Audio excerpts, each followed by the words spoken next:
Hey guys, this is the video that goes along with the Q&A column for designing a spacecraft around a bug.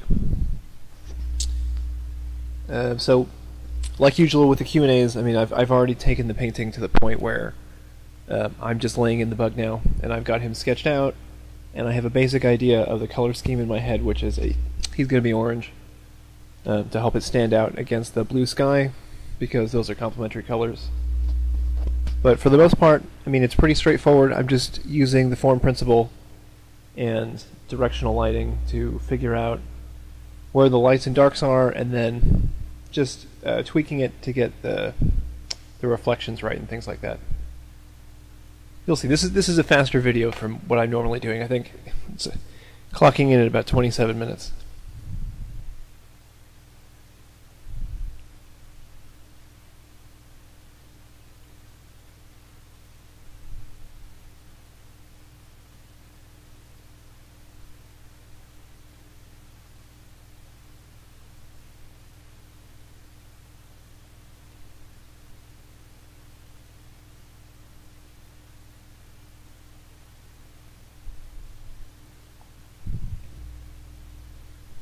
And again, at this point, like usual, I've got my sketch on the top layer, and then I'm putting in all the colors below it, so that at the end I can lock the sketch layer and start coloring the lines.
You may notice there's a lot of telescoping tubes going on with the legs and things like that.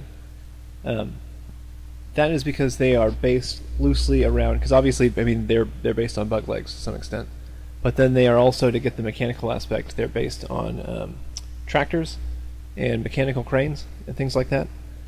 Um, and even just having a few photos of construction equipment can be a really good starting point to see how mechanical joints work and things like that.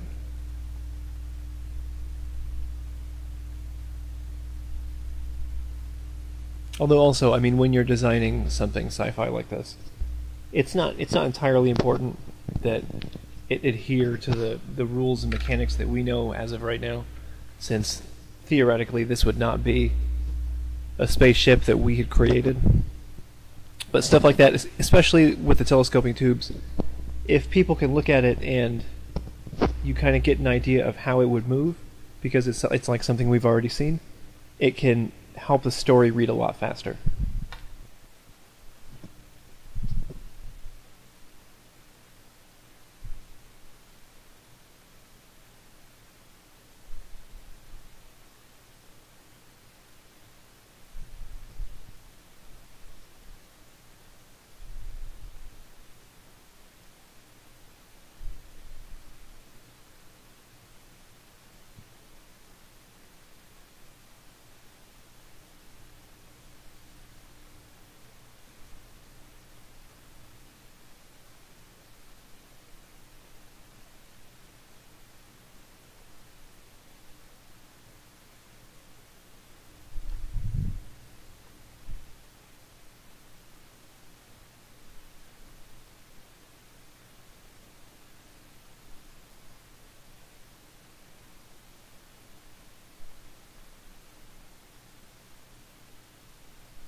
So you can see what I've done here is I've copied, once I've filled in all of the main shapes with the, because since this ship is a single color for the most part, with again orange, I have just filled in the entire shape and then duplicated the layer, and in this case used hue and saturation, or I mean you could just lock the layer and use the paint bucket, or there's like 10 different ways to do it.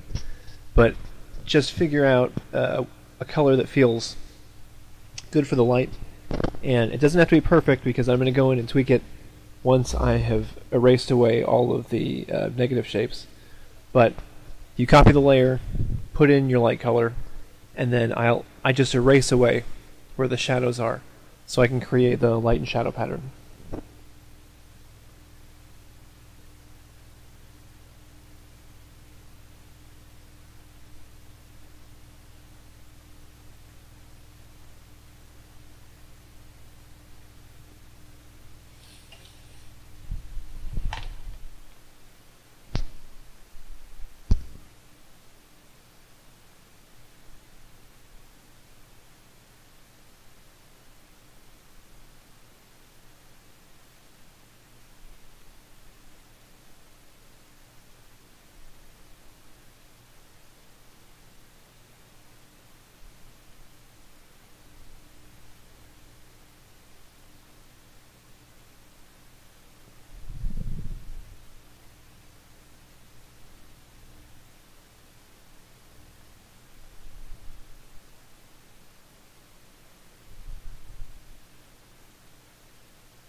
When you're erasing away the shadows too, it's important to not just think in terms of what planes on the ship aren't going to be facing your light source, which in this case is the sun, but to also keep in mind cast shadows. So if there's anything like, say, those kind of funny kneecaps that the legs each have, even though the pieces below them are exposed, some of the light's going to be blocked by those kneecaps.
when you're just trying to figure out whether or not the shadows and lights are working, a lot of times I find it best to remove the sketch.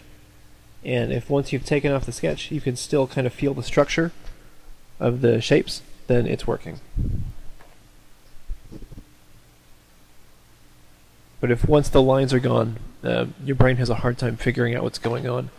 Usually the lighting's wrong in some way. Or at least it's not reading well enough.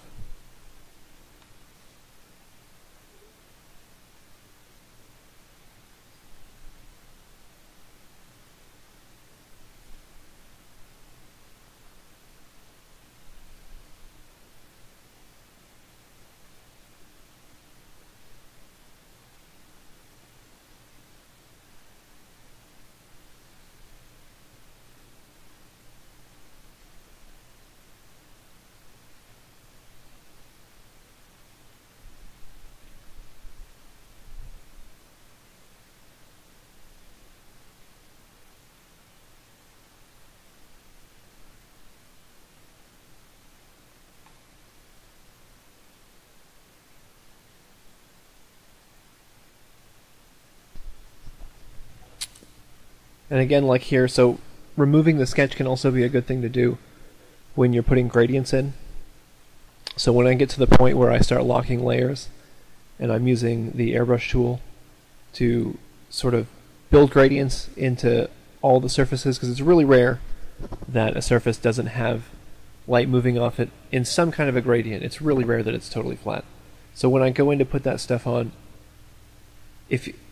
for whatever reason, I find if I remove the lines, it's easier for my brain to figure out what's going on and where exactly the light should be reflecting.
Using a dark canopy like that can kind of help sometimes too when you have a light ship, because if there is a focal point and that you're trying to draw attention to, which for me part of it is the face of the bug ship, putting all that contrast in on the head will help draw the eye up to the top first and then bring it down to the tail instead of having the eye start at the tail and go up.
Since blue and orange are complementary colors too, it's worth pointing out that you want to be careful when you're adding in a bit of the background, because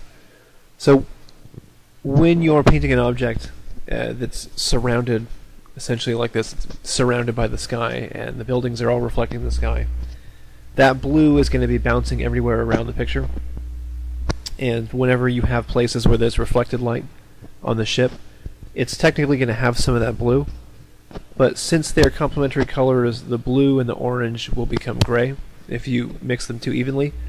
So I try to be careful and not have any of my reflections dull the piece too much, which you can see at this point is already a danger. But if you leave that orange really vibrant throughout the whole thing, it can feel like you've cut out a photo and stuck it on top, because none of the blue from the sky is reflecting on the image.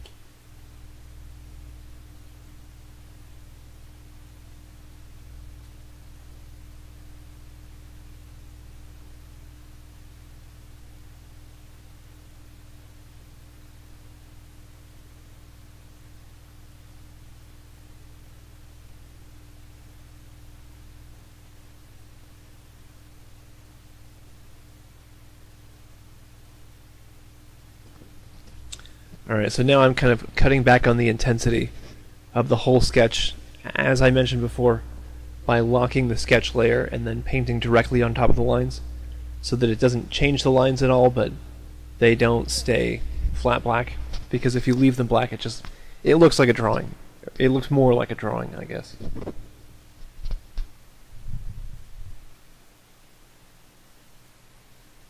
Alright, well hopefully that gave you guys a good idea of how I figured it out, and helped to inspire you if you're going to design any of your own bug ships. So, enjoy yourself.